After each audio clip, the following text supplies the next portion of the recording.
The alarm rang loud through the control room of Earth Defense Station 7. Captain Elena Vasquez jumped from her chair and looked at the big screen. A red dot was moving slowly toward Earth. The computer said it was a ship, but it was badly damaged. "What do we know about it?" Elena asked her crew. "It's not human," said Tom, her second in command. "The ship design is strange. It's sending out a distress signal, but we can't understand the language." Elena watched the broken ship on the screen. Parts of it were missing. Black smoke came from holes in its side. Whoever was inside was in serious trouble. "Captain," said Sarah from the communication desk, "I'm getting something. It sounds like they're trying to speak our language now." The speakers made crackling sounds. Then a weak voice came through. The words were wrong, but Elena could understand them. "Please, help. We are dying. No food. No power." Elena's heart beat faster. These were living beings asking for help. But the rules were clear. All contact with alien life had to go through the Galactic Relations Council first. That could take weeks. "Captain," Tom said quietly, "if we wait for permission, they'll be dead." Elena looked at the screen again. The ship was falling apart. She could see pieces breaking off and floating away. Inside that metal shell were people who needed help right now. "Send them a message," she said. "Tell them we're coming to help." Tom looked surprised. "Captain, the rules say—" "I know what the rules say," Elena cut him off, "but I also know what's right. Get me a rescue team ready." 2 hours later, Elena's ship reached the alien vessel. Up close, it looked even worse. The metal was a strange blue color, and parts of it seemed to be made from crystal.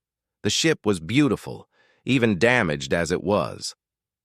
"Life signs?" Elena asked. 847, said the scanner operator. "They're all very weak." Elena put on her spacesuit. "I'm going over there." "Captain, that's not safe," Tom warned. "Maybe not," Elena said, "but someone needs to make first contact, and I won't ask my crew to do something I won't do myself." The inside of the alien ship was dark and cold. Emergency lights gave off a soft blue glow. Elena floated through the halls, following the life signs on her scanner. She found them in what looked like a large room. Hundreds of aliens sat on the floor, leaning against the walls. They were thin and pale, with blue skin that seemed to glow faintly. Their heads were larger than human heads, and their eyes were bigger too. When Elena entered the room, some of them looked up. She could see they were scared and tired.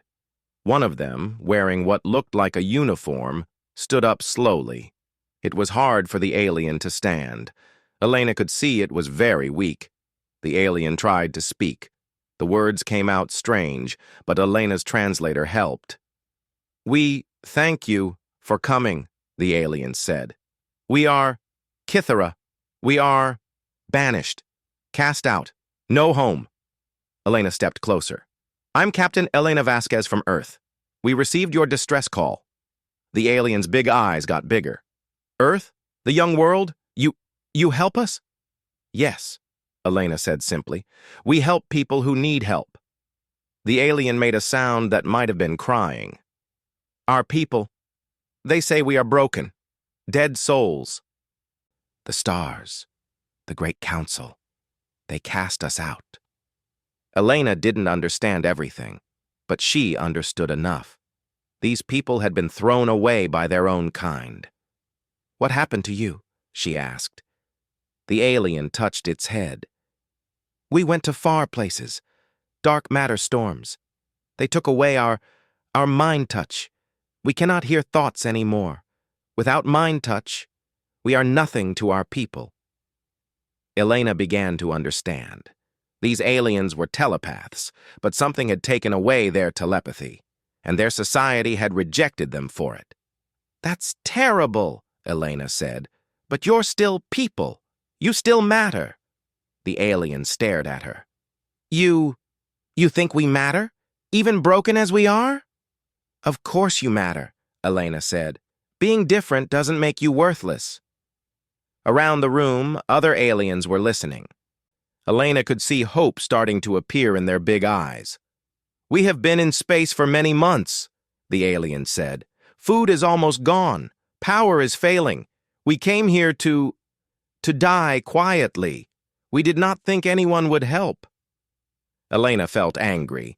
How could any civilization throw away their own people like this? Well, you thought wrong, she said. Earth doesn't turn away people who need help. We're going to take you somewhere safe. The alien fell to its knees. The others in the room began to make soft singing sounds. Elena realized they were crying with relief. What is your name? Elena asked the alien who had spoken to her. I was Engineer Zaelth, the alien said, though names mean little to the mind lost. Names always mean something, Elena said firmly. Zaelth, I promise you this. Earth will give you shelter. We'll find a way to help you. As Elena's rescue teams began moving the weak aliens to her ship, she knew she was breaking major rules. The Galactic Relations Council would be very angry. There might be serious trouble ahead. But looking at these broken people who had been thrown away by the stars, Elena knew she had made the right choice. Sometimes doing what's right mattered more than following rules. Earth would give them shelter. Elena would make sure of it. Dr. James Chen walked through the halls of Luna Station's medical wing. 3 weeks had passed since Captain Vasquez brought the aliens to Earth's moon base. The Kythera, as they called themselves, were safe now, but they were far from well. How are they doing today? James asked Nurse Martinez as they stopped outside the main ward. Better, she said. Some of them are eating more. A few even tried to smile yesterday, but most still won't talk. James looked through the clear wall into the large room beyond. The Kythera sat in small groups, or alone. Their pale blue skin looked healthier now that they had food and clean water, but their large eyes still looked empty and sad. It's like they've given up on life, James said quietly. Can you blame them? Martinez replied. Their own people threw them away. They probably think the whole universe hates them. James entered the ward slowly. The Kythera looked up at him. Most looked away again quickly. They had learned to trust humans for food and medical care, but they still seemed afraid. One alien sat by himself near a window. James recognized him as Zaelth, the engineer who had first spoken to Captain Vasquez. James sat down nearby, not too close. The Earth looks beautiful from here, James said, looking out at the blue and white planet below. Zaelth glanced at him, then back at Earth. Beautiful, yes, but not for us.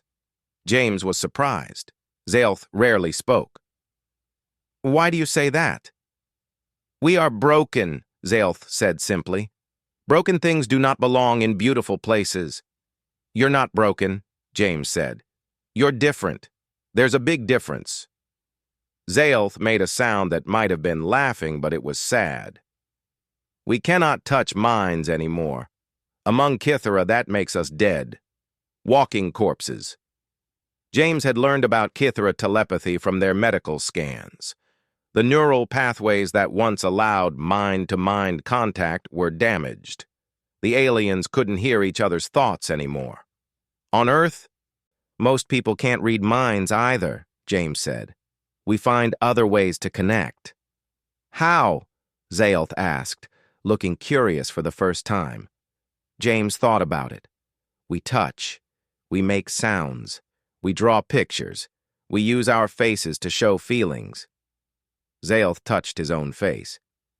Show feelings? James smiled widely. This means I'm happy. Zaelth tried to copy the expression. It looked strange on his alien features, but James could see he was trying. What does this mean? Zaelth made his eyes wide and pulled his mouth down. That means you're scared or sad, James said. Zaelth nodded slowly. Yes, Scared. Sad. Always. James's heart broke a little. Maybe we can help with that. Over the next few days, James brought in specialists. They taught some Cathara to use their hands to talk, like deaf humans did. Others learned to draw their thoughts on paper. A few even started making music. The breakthrough came when James brought his daughter Lily to visit.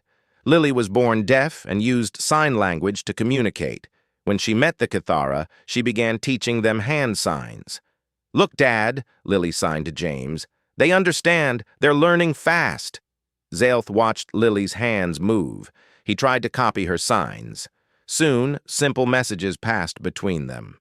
The first real communication the Cathara had shared with another being in months. But not everyone on Earth was happy about the aliens. Director Sarah Morrison of the Galactic Relations Council arrived at Luna Station looking angry. She marched into James's office and slammed a report on his desk.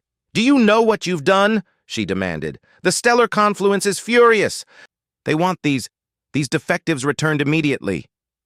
James stayed calm. "These people asked for help. We gave it to them." "They're not our problem," Morrison shouted.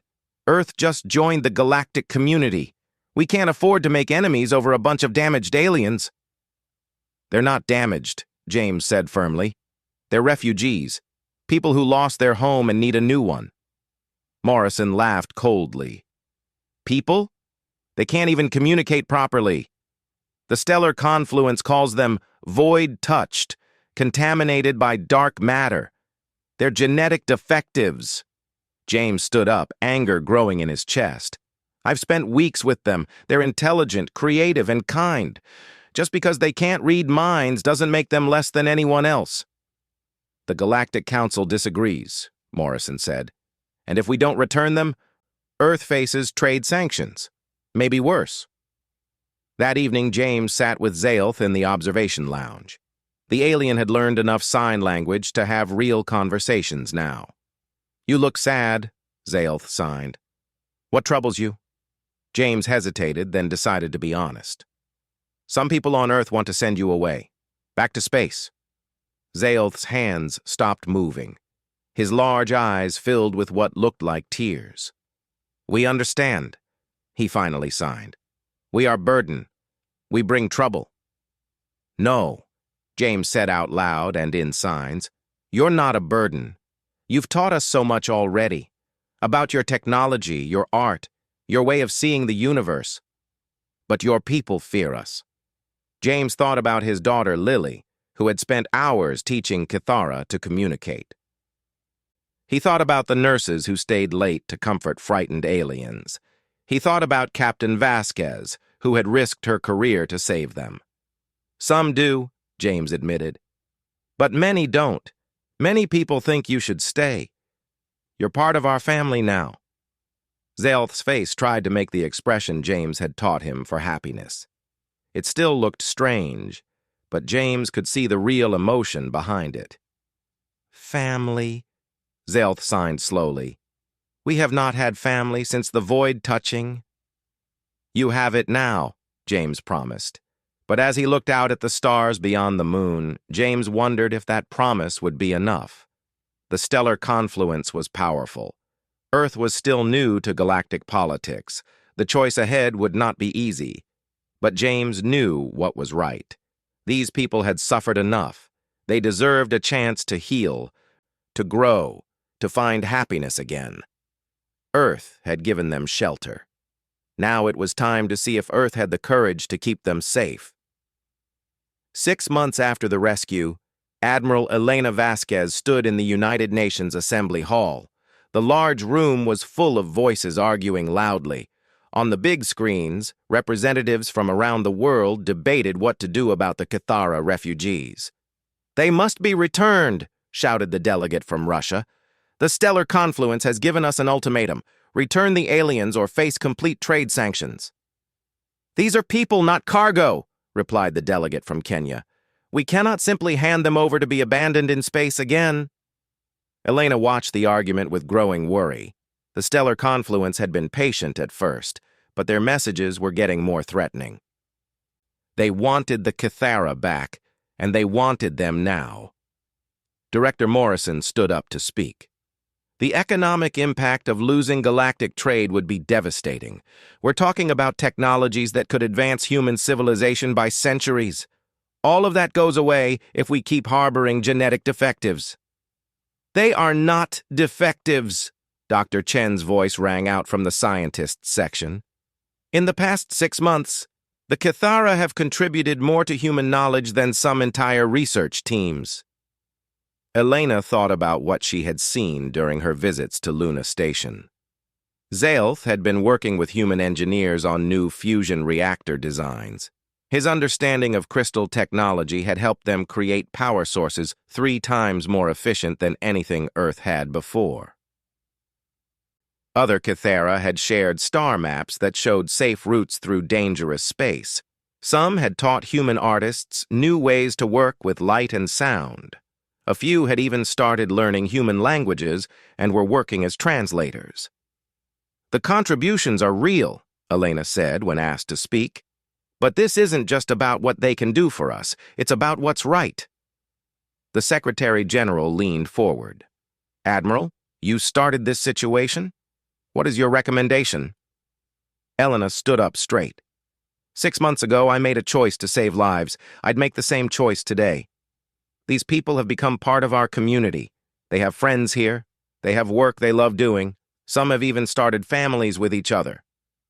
Families that will die if Earth is cut off from galactic society, Morrison interrupted. The confluence controls trade routes, advanced medicine, even our communication with other worlds. Are we really willing to sacrifice all of that for 800 aliens? Elena felt angry, but kept her voice calm. 800 people. 800 individuals with hopes and dreams and the right to live. The argument continued for hours. Elena left feeling frustrated and worried. The vote would happen tomorrow, and she wasn't sure which way it would go. That evening, Elena visited Luna Station. She found Zaelth in the engineering lab, working late as usual. He looked up when she entered and made the gesture humans had taught him for greeting. "Hello, Admiral Elena," he said in English. His pronunciation was getting much better. "Hello, Zaelth. How's the project going?" Zaelth's face lit up with excitement. "Very good. The new fusion core design is almost ready. It will give your ships power for years without refueling." Elena smiled. "That's wonderful. But Zaelth, I need to tell you something. The UN is voting tomorrow about whether you and your people can stay." Zaelth's excitement faded. "And if they vote no? Then you'll be sent back to your ship and told to leave human space." Zaelth was quiet for a long moment. "We understand this might happen. We have been preparing." "Preparing how?" "Some of us want to leave voluntarily. We do not wish to cause trouble for Earth. Humans have been so kind to us. We cannot repay that kindness by bringing danger." Elena felt her heart sink. "Zaelth, no. You belong here now." "Do we?" Zaelth asked sadly. "We are still mind-lost, still broken in the eyes of most galaxy. Perhaps it is better if we go quietly to the dark between stars." "Don't say that," Elena said firmly. "You're not broken. You've proven that every day since you've been here." Zaelth showed her a small device he had been working on. "This is new communication array. It allows ships to talk across vast distances without using telepathic relays. We designed it for humans who do not have mind touch, but it could help other species too." Elena examined the device. "This could change everything. Ships wouldn't need telepathic navigators anymore." "Yes, it could give freedom to many who are like us, the mind lost of other species." Zaelth paused. "If we must leave, please take this. Use it to help others." Elena realized something important. "Zaelth, this technology, it proves you're not broken. You're evolved. You've developed abilities that telepathic species don't have." "What do you mean?" "You think differently now. You see problems that telepaths can't see because their minds are connected. Your isolation forced you to be creative in new ways." Zaelth looked confused. But the confluence says mind touch is what makes beings advanced. Maybe the confluence is wrong, Elena said. The next morning, Elena stood before the UN assembly again. The vote was about to begin when alarms started ringing. A message appeared on all the screens. It was from the Stellar Confluence Fleet, now just outside Earth's solar system. Admiral Thissakar, a being that looked like walking crystal, appeared on screen. "People of Earth," the alien said in perfect English, "you have harbored criminals against galactic order for too long. Return the defective Cathara immediately, or we will take them by force." The human delegates looked scared. Elena could see some changing their minds about the vote. "How long do we have?" the Secretary General asked. 24 hours, Admiral Thissakar replied. "After that, we will consider Earth to be in violation of galactic law." The vote was postponed. Elena rushed to prepare Earth's defenses, but she knew the truth. The Confluence Fleet was too powerful. If it came to a fight, Earth would lose. That evening, she found Zaelth and many other Kithara in Luna Station's main hall. They were saying goodbye to their human friends. Elena could see tears on both human and alien faces. "It's decided, then?" Elena asked Dr. Chen. "Most of the Kithara want to surrender themselves," Dr. Chen said sadly. "They don't want humans to suffer because of them." Elena watched Lily, Dr. Chen's daughter, teaching a young Kithara how to say friend in sign language. The little alien's face was full of wonder as it learned. "There has to be another way," Elena said. "What way?" Dr. Chen asked. "We can't fight them." Elena thought about Zaelth's communication device, about the star maps the Cathara had shared, about the art and music and friendship that had grown between two very different peoples. "Maybe we don't have to fight," she said slowly. "Maybe we just have to show them what they're really trying to destroy." Admiral Elena Vasquez stood on the bridge of the Earth defense ship Unity, watching the massive alien fleet hanging in space beyond Mars. 50 stellar confluence ships, each one bigger and more powerful than anything Earth had ever built. Against them, Elena had 12 human vessels and the courage of her convictions. "Admiral," her communications officer said, "Admiral Thissakar is demanding to speak with you." "Put him on screen," Elena said. The crystal-like alien appeared on the main display. Its voice was cold and mechanical. "Admiral Vasquez, you have 1 hour to surrender the defective Cathara. This is your final warning." "And this is mine," Elena replied. "Those people are under Earth's protection. We will not hand them over to be abandoned in space." Admiral Thissakar's crystalline features seemed to shift with anger. "You risk your entire species for genetic failures. This is illogical." "Maybe," Elena said, "but it's right." The alien admiral cut the connection. Elena turned to her crew. She could see fear in their eyes, but also determination. "They could destroy us easily," said Commander Park, Elena's second in command. "Why haven't they attacked yet?" Elena thought about it. "Because they're not sure. The whole galaxy is watching. If they destroy Earth over this, other worlds might start asking questions." Suddenly, the sensors detected new ships approaching. Elena's heart sank, thinking more confluence forces were arriving. But these ships were different. "Admiral," the sensor operator said, "I'm reading 17 vessels of unknown design. They're not confluence ships." Elena watched as the strange fleet moved between Earth's ships and the confluence fleet. The new vessels were smaller than the confluence ships, but they moved with purpose. "Incoming message," the communications officer announced. It's not from the confluence." A new face appeared on screen. The being looked like it was made of living metal, with eyes like small suns. When it spoke, its voice was warm despite the mechanical sound. "Admiral Vasquez, this is Commander Vexhal of the Silicate Mining Consortium. We have come to stand with Earth."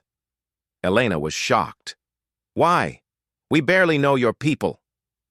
Commander Vexhal's metal face seemed to smile. Because my people are also defective by confluence standards. We cannot feel emotions the way telepathic species do. For centuries, we have been treated as tools rather than people. More ships arrived. Each brought a different species, all speaking of the same thing. They had been watching Earth's treatment of the Kythera refugees. For the first time, they had seen a world that valued beings for who they were, not for how well they fit the Confluence's idea of perfection. "We are the deaf of Kepler 442, said another captain. "We cannot hear the music of the spheres that other species love. The Confluence calls us spiritually dead." "We are the emotion blind of Ross 128, said another. "We cannot share feelings through touch. The Confluence says we have no souls." Elena realized what was happening. Earth's stand for the Kythera had inspired others. All across the galaxy, species that had been pushed to the edges of society were finding their courage.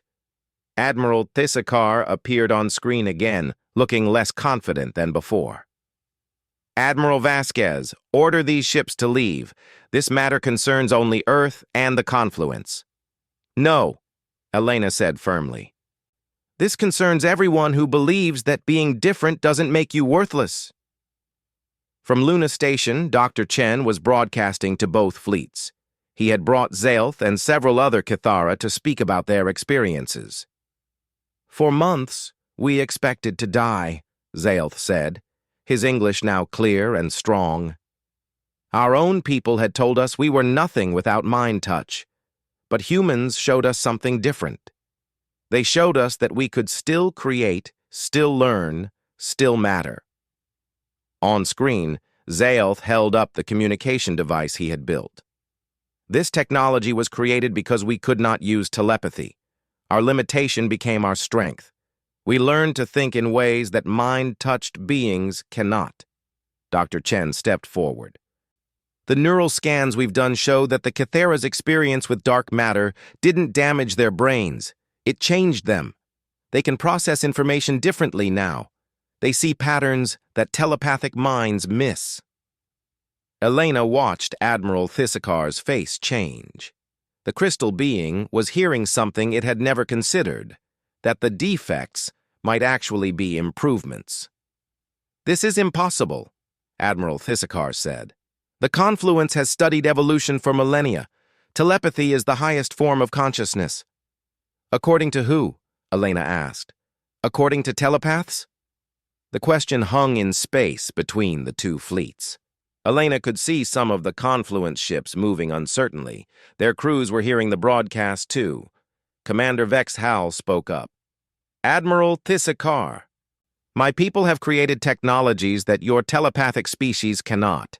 Because we think logically rather than emotionally, we see solutions you miss." "And my people hear mathematical harmonies in space," added the captain from Kepler 4042. "Patterns that guide us to resources others cannot find." Elena saw her chance. "Admiral Thisakar, what if the galaxy has been wrong? What if diversity is strength, not weakness?" For the first time, the Crystal Admiral looked uncertain. Behind it, Elena could see other Confluence officers talking among themselves. Then something unexpected happened.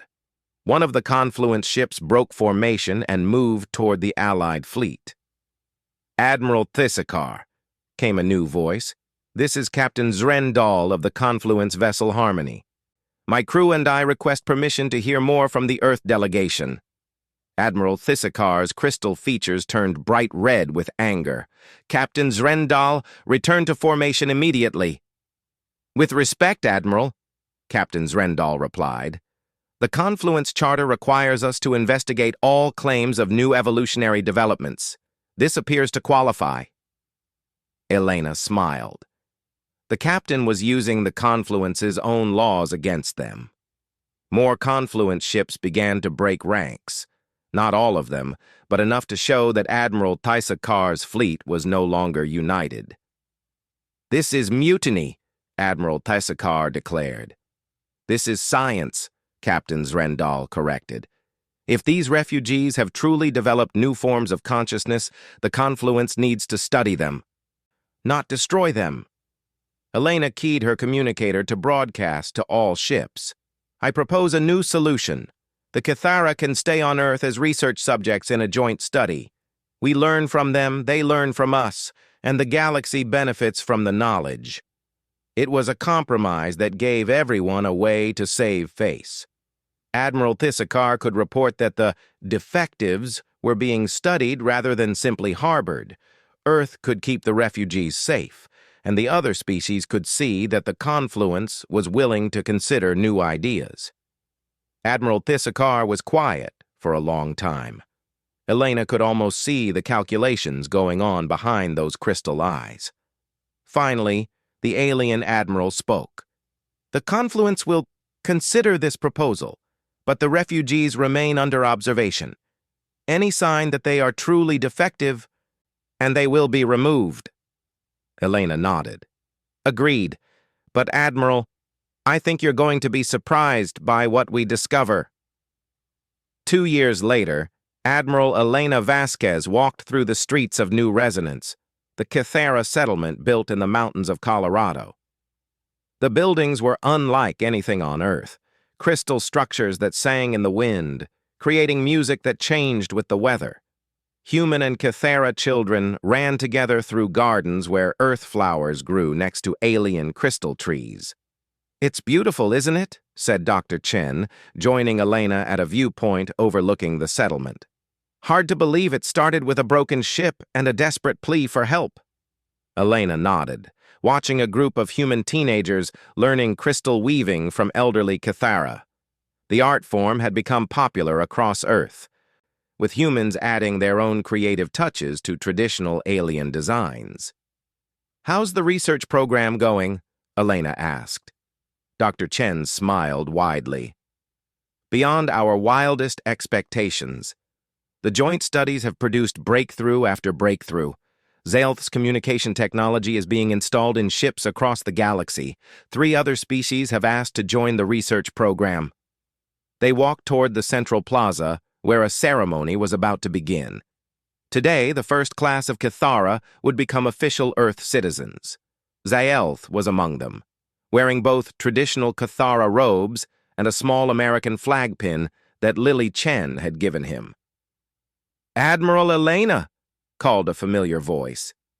Elena turned to see Lily Chen, now 15 and serving as Earth's first interspecies communication specialist. She moved her hands in the complex sign language that had evolved from combining human and Cathara gesture systems. She's saying that the Confluence delegation has arrived, translated Shavera, a young Cathara who had become Lily's partner in developing new communication methods. They want to see the graduation ceremony. Elena looked up at the sky where several ships orbited overhead. The stellar confluence had sent observers to study the Earth-Cathara partnership. What they had found was changing how the galaxy thought about evolution and consciousness. The ceremony began with Zaelth stepping forward to take his citizenship oath.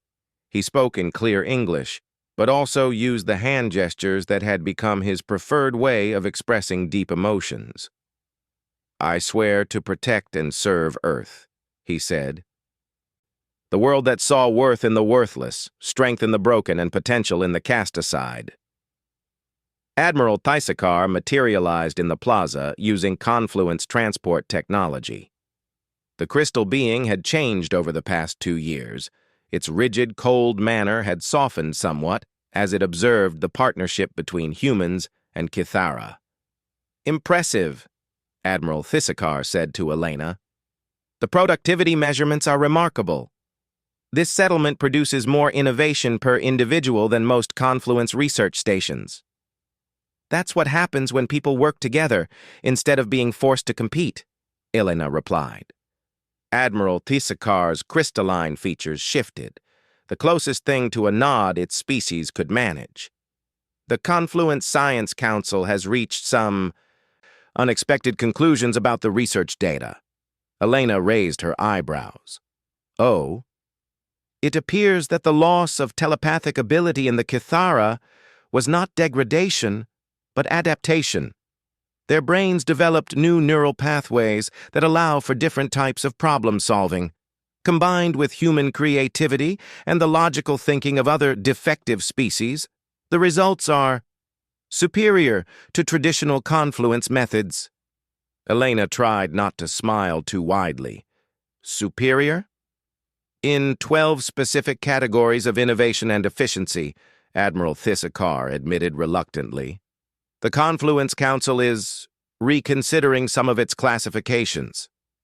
Nearby, Commander Vexhal of the Silicate Mining Consortium was speaking with human engineers about mineral extraction techniques that honored both efficiency and environmental protection.